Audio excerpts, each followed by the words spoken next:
पर मैं हूं आपके साथ मयूरी श्रीवास्तव। बुलेटिन की शुरुआत करेंगे और 5 बजे की 5 बड़ी खबरें दिखाते हैं। देश भर में आज से एलपीजी सिलेंडर के दामों में बढ़ोतरी हुई है। कमर्शियल सिलेंडर की बात की जाए तो 993 रुपया की भारी बढ़ोतरी की गई है। वहीं 5 केजी सिलेंडर की बात की जाए तो 261 रुपया की बढ़ोतरी की गई है। कमर्शियल सिलेंडर के दाम बढ़ते ही रेस्टोरेंट में खाना खाना महंगा हो जाएगा। जो खाने के सामान है वो महंगे मिलेंगे। पश्चिम बंगाल, असम, तमाम राज्यों में चुनाव खत्म होते ही कमर्शियल सिलेंडर के दामों में आज से बढ़ोतरी की गई है। इस पर विपक्षी पार्टियां तंज कसते हुए भी नजर आ रही हैं। लेकिन कमर्शियल सिलेंडर में भारी इजाफा किया गया है और सीधे 993 रुपया की बढ़ोतरी हुई है। इससे दिल्ली की बात की जाए या मुंबई की बात करें या कई शहरों की बात करें तो अब 3000 के पार एलपीजी सिलेंडर कमर्शियल की बात की जाए तो वो पहुंच चुकी है कीमत। और 261 यानी जो 5 केजी के सिलेंडर होते हैं, जिसको अमूमन जो छात्र कहे या जो मजदूर वर्ग की बात करें तो ये इस्तेमाल करते हैं, अब सीधे तौर पर 261 रुपया की उसमें बढ़ोतरी की गई है और विपक्षी पार्टियां इस पर सवाल उठाते हुए भी नजर आ रही है। संगम नगरी प्रयागराज के नैनी के सीआर्ट्स कॉलेज के टीचर्स और कर्मचारी इन दिनों आंदोलन पर हैं। दरअसल 28 महीने से कॉलेज प्रशासन इनको वेतन नहीं दिया है। इसी वजह से ये कॉलेज परिसर में ही धरना और प्रदर्शन कर रहे हैं। प्रदर्शन कर रहे छात्र और कर्मचारी कॉलेज प्रशासन पर गंभीर आरोप भी लगा रहे हैं। 28 महीने से वेतन भुगतान न होने से जो कॉलेज के कर्मचारी और टीचर्स हैं, उनके परिवार भुखमरी के कगार पर है। लगातार कॉलेज प्रशासन से संपर्क करने के बावजूद भी टीचर्स और कर्मचारियों का अब तक वेतन भुगतान नहीं हो सका है। इसी से नाराज होकर कर्मचारियों ने आंदोलन की राह पकड़ ली है। सीआर्ट्स कॉलेज के प्रशासन के ऊपर गंभीर आरोप लगाते हुए धर्मांतरण का भी आरोप लगाया है। हालांकि कॉलेज प्रशासन के ऊपर जिस तरह के आरोप टीचर्स और कर्मचारी लगा रहे हैं, इसके पहले भी तमाम विवादों में ये सीआर्ट्स कॉलेज रहा है। सीआर्ट्स कॉलेज के कुलपति जेल तक भी जाना पड़ा और उसी कॉलेज परिसर के पास ही इशू दरबार लगाने का उन पर आरोप लगा था। इशू दरबार लगाकर धर्मांतरण का लगातार इनके ऊपर आरोप लगता आ रहा है। एक बार फिर से सीआर्ट्स कॉलेज सुर्खियों में है।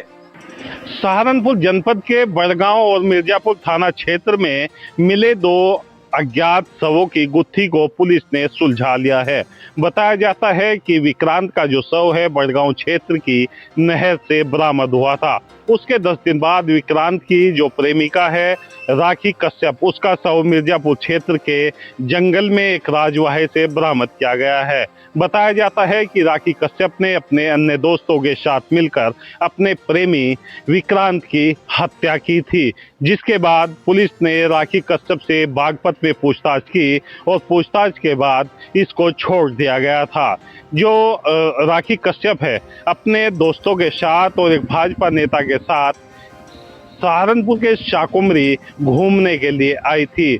बताया जाता है कि एक फार्म हाउस पर रात में ये रुके थे और उसी दिन रात के समय राखी कश्यप की धारदार हथियारों से यानी चाकुओं से गोदकर और गला रेत कर हत्या कर दी गई थी।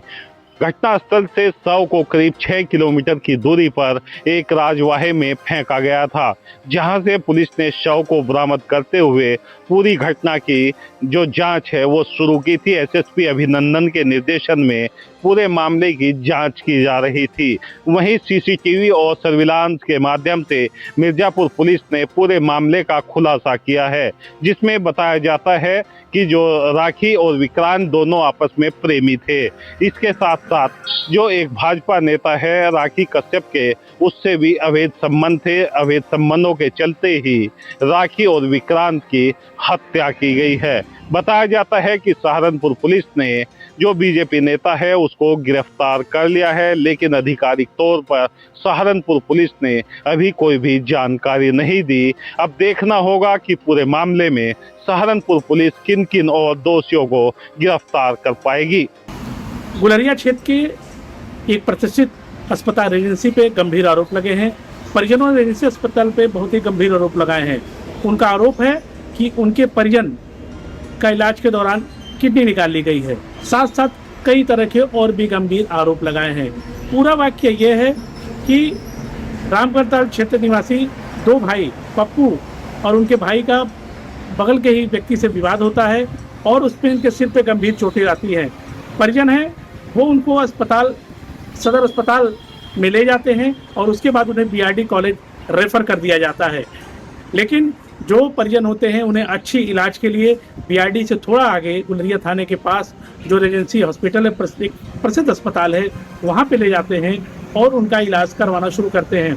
परिजनों का आरोप है कि इलाज में ज़्यादा पैसे लिए गए, लापरवाही की गई और देर रात जब उनकी मौत हो गई तो हमें उन्हें शव को दे दिया गया। और उसके बाद जब हमने उनके शव को देखा तो सिर पे चोट लगी थी, लेकिन जो पेट पे है वो गंभीर जो है वो निशान लगे हुए थे और उस पर पट्टी बंधी हुई थी। उनका साफ आरोप था कि अस्पताल ने उनका सिर के इलाज के बदले उनकी किडनी निकाल ली है। परिजनों के आरोप के बाद हड़कंप मच जाता है और जो उनके साथ लोग हैं वो हल्ला करने लगते हैं। सूचना पे गुलरिया पुलिस पहुंचती है और जो है परिजनों को समझाने का प्रयास करती है। फिलहाल गुलरिया पुलिस ने जो है शव को कब्जे में ले लिया है और उसका पीएम कराने की बात कही है। पुलिस का साफ कहना है कि पीएम में साफ हो जाएगा कि इनकी किडनी सुरक्षित है या जो ये आरोप अस्पताल के खिलाफ लगा रहे हैं वो सही है। फिलहाल पीएम रिपोर्ट के बाद जो चीज़ सामने आएगी वो तो दूध का दूध पानी का पानी करेगी, लेकिन जिस तरह एक प्रसिद्ध अस्पताल पे परिजनों ने एक गंभीर आरोप लगाया है उससे हड़कंप मच गया है और साथ साथ जो है पुलिस जांच में जुट गई है कि आखिर परिजनों के आरोपों में कितना दम है। गोंडा में रसोई गैस किल्लत को लेकर के गैस एजेंसियां अब जंग का अखाड़ा बन चुकी हैं। परसपुर के सावित्री गैस एजेंसी से कल जो तस्वीर सामने आई उसमें आप साफ तौर पर देख सकते होंगे कि किस तरह लोग खाली सिलेंडर और मेज लेकर के मारपीट करते हुए तस्वीरों में नजर आ रहे हैं।